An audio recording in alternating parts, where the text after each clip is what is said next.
What was the most emotionally challenging revelation you faced when you decided to step away from the evangelical faith in which your parents raised you? That is such a crazy question. Mm-hmm. I feel like I've had Thousands. Yeah. Is there anyone that stands out like right away? Doesn't have to be the best The emotionally one. challenging revelation. What was just do a emotionally challenging revelation? It's really hard to answer because there's so much that are like so many things that are going through my brain right now of the challenges, like the emotional revelations I've had. And we've shared a lot of them on this podcast. One of the hardest revelations, or I guess emotionally challenging revelations in terms of our relationship with our parents, you've said it a lot on this podcast, has been when you really step back. Dad was just a kid, a teenager, who was in a time of discovery, searching, and whatever he was doing as kids do. We all do. Got invited into a church, and that was it. And the rest has been history. Yeah. And we're talking about it now. When I learned that, like, that took me years. Oh, for sure. Years. You might have been the first one to actually say that to me a long time ago, where I was like,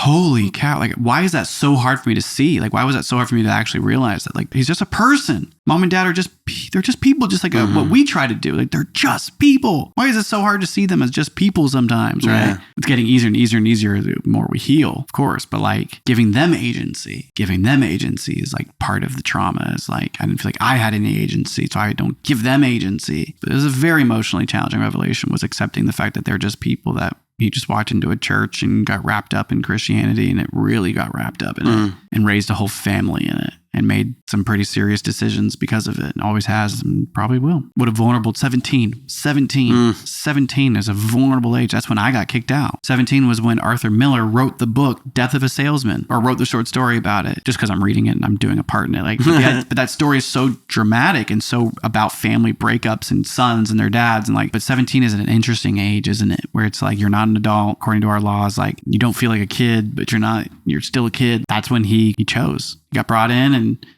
and that choice changed everything. Changed his life too. And gives me a little more space to accept him. But it was an extremely challenging revelation.